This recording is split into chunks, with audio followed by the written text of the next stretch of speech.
Assalamualaikum warahmatullahi wabarakatuh. Perkenalkan nama saya Rahima Amirna, BP 1910921037, tugas 3 Manajemen Lalu Lintas Perkotaan dari Manajemen Lalu Lintas Perkotaan Teknik Sipil kelas F.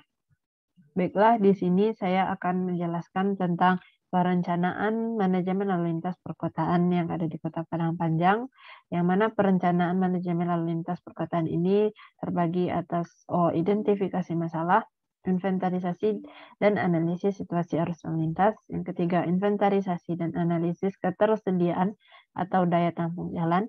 Dan yang keempat, yaitu penetapan tingkat pelayanan. Di sini saya akan membahas satu persatu perencanaan manajemen lalu lintas perkotaan. Baiklah, yang pertama itu saya akan membahas tentang identifikasi masalah. Di sini saya mengambil Jalan Jenderal Sudirman yang terletak di Kelurahan Balai-Balai, Kecamatan Padang Panjang Barat, Kota Padang Panjang. Yang mana Jalan Jenderal Sudirman ini merupakan jalan kota yang menghubungkan tempat-tempat yang ada di Kota Padang Panjang ke pusat kota nantinya. Yang mana geometrik jalannya berupa jalan 2 jalur dan 2 lajur, yang mana lebar dari jalannya ini sekitar 6 meter dengan lebar 3 meter setiap lajurnya. Dan di sepanjang jalan Jenderal Sudirman ini terdapat bahu jalan tanpa adanya keret, dan lebar bahu jalannya ini sekitar 1,5 meter.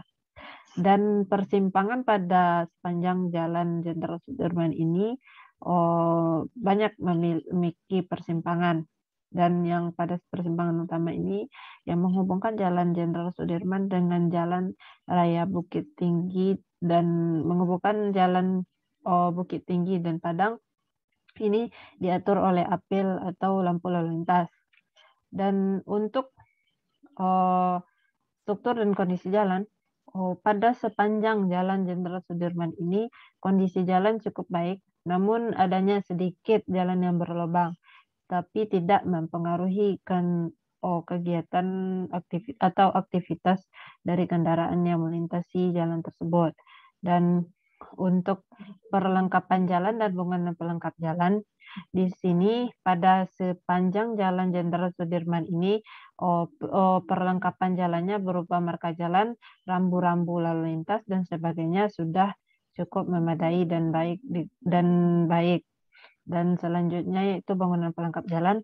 Pada Jalan Jenderal Sudirman ini di sepanjang jalannya tidak mempunyai bangunan pelengkap jalan berupa terowongan, lintas bawah atau underpass, dan flyover dan sebagainya.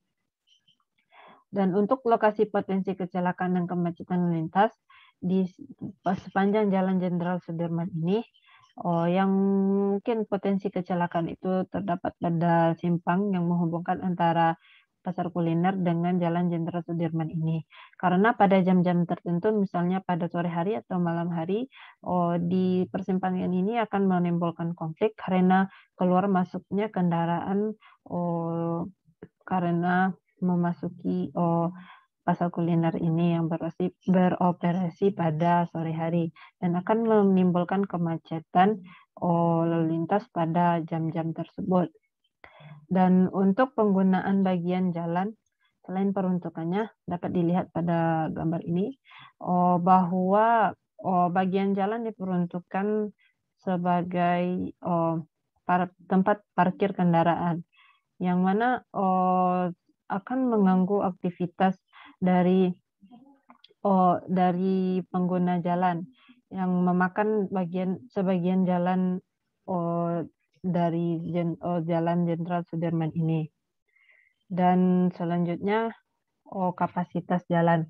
Pada kapasitas jalan, pada sepanjang Jalan Jenderal Sudirman ini kapasitasnya tergolong sedang karena kepadatan dan kemacetan terjadi pada jam-jam tertentu seperti pada persimpangan ini yang saya sebutkan tadi, bahwa pada jam-jam tertentu seperti pada sore hari atau malam hari akan menimbulkan kepadatan karena aktivitas keluar masuknya kendaraan dari pasar kuliner atau yang memasuki pasar kuliner.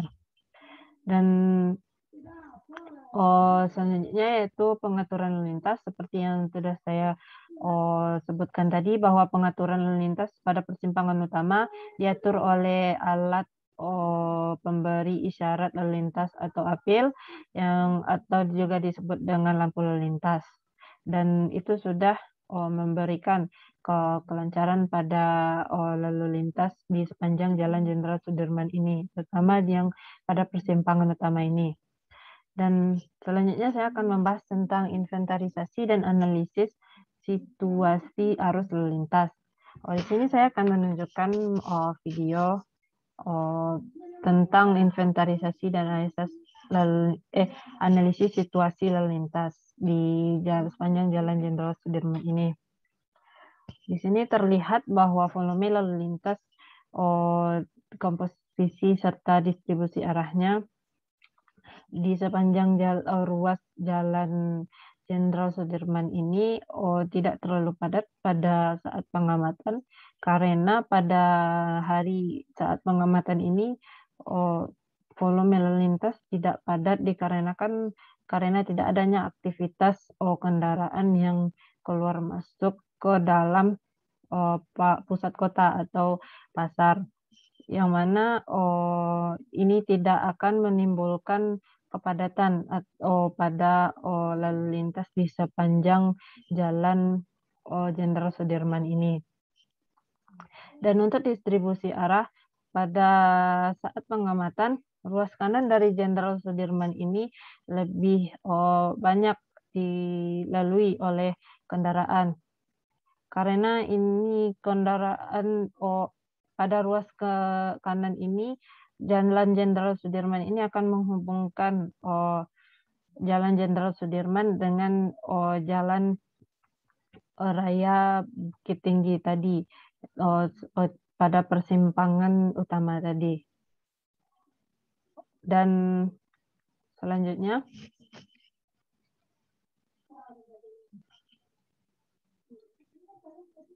kita akan membahas tentang inventarisasi dan analisis ketersediaan atau daya tampung jalan. Yang itu terdiri dari pengumpulan data, analisis, dan evakuasi kapasitas jalan existing. Menurut data PPID Kota Padang Panjang, ukuran Kota Padang Panjang berkisar antara 23 km², dan jumlah penduduknya berdasarkan data BPS sekitar 54.421 jiwa pada tahun 2020. Dan yang kedua itu analisis dan perkiraan kebutuhan kapasitas jalan yang akan datang, yang mana kebutuhan kapasitas jalan pada Kota Padang Panjang akan mengalami peningkatan seiring dengan pertumbuhan penduduk dan disertai dengan pertumbuhan ekonomi yang meningkat, ekonomi kota yang meningkat. Bahwa menurut pengamatan yang dilakukan bahwa Kota Padang Panjang sekarang ini sedang melakukan peningkatan tatanan kota, yang mana itu akan berakibat pada pertumbuhan ekonomi kota yang akan meningkat juga, sehingga perkiraan kebutuhan kapasitas jalan yang akan datang akan meningkat juga. Dan selanjutnya, terakhir kita akan bahas tentang penetapan tingkat pelayanan. Pada penetapan tingkat pelayanan ini terdiri atas kecepatan, keamanan, keselamatan, ketertiban, dan kelancaran. Pada kecepatan, di sepanjang ruas Jalan Jenderal Sudirman ini, rata-rata kecepatan jalan yang melintasi ruas jalan ini berkisar antara 40 sampai 60 km/jam, atau bisa juga disebut kecepatannya sedang, dan kecepatan rata-ratanya sedang. Yang kedua itu keamanan. Pada kondisi Jalan Jenderal Sudirman ini memungkinkan keamanan pada aktivitas kendaraan, karena kondisi jalannya yang cukup baik dan hanya terdapat sedikit lubang yang itu akan segera diperbaiki oleh pihak tertentu, karena tidak menghambat aktivitas jalan, tidak mempengaruhi aktivitas pengguna jalan secara drastis. Yang ketiga itu keselamatan. Dengan kecepatan rata-rata lalu lintas yang sedang akan mengakibatkan keselamatan pada pengendara, di samping dengan kondisi jalan yang mendukung keselamatan para pengendara. Yang keempat itu yaitu ketertiban. adanya rambu-rambu lalu lintas dan rambu-rambu jalan yang ada dan juga persimpangan yang diatur oleh APIL tadi memungkinkan untuk pengguna jalan tertib berlalu lintas. Dan yang kelima itu kelancaran. Berdasarkan pengamatan langsung pada Jalan Jenderal Sudirman ini, bahwa kelancarannya pada hari-hari biasa dan jam itu terpantau lancar, dan pada jam puncak kepadatan lalu lintas itu biasanya terjadi pada sore hari di persimpangan antara Jalan Jenderal Sudirman dengan Pasar Kuliner Padang Panjang, karena pada sore hari itu operasi Pasar Kuliner Padang Panjang dimulai sampai dengan malam hari. Dan di sini saya akan melihatkan video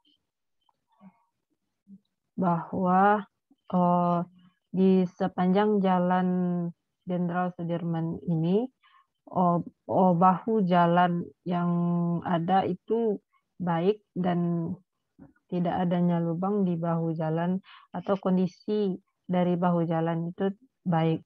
Namun ada beberapa bahu jalan yang sedang diperbaiki. Bahu jalan yang sedang diperbaiki seperti pada menit ke satu ini pada di video. Dan untuk rambu-rambu lalu lintas sudah memadai dan tidak tertibnya ini para pengguna jalan yang memarkirkan kendaraannya di bagian jalan karena ingin melakukan aktivitas di luar bagian bahu jalan. Dan masalah lalu lintas di Jalan Jenderal Sudirman ini seperti pada gambar, itu seperti pemasangan rambu penyeberang yang salah. Seharusnya ini menghadap ke orang yang akan menyeberang, bukan ke pengguna jalan yang dari arah kanan. Yang kedua ini seperti dilihat bahwa adanya pemakaian bagian jalan untuk parkir kendaraan. Yang ketiga seperti dilihat bahwa adanya rambu lalu lintas dilarang untuk berhenti atau stop, namun ada kendaraan yang masih berhenti di sekitar rambu tersebut. Dan juga ada perbaikan dari bahu jalan di sepanjang Jalan Jenderal Sudirman. Dan dapat dilihat bahwa kondisi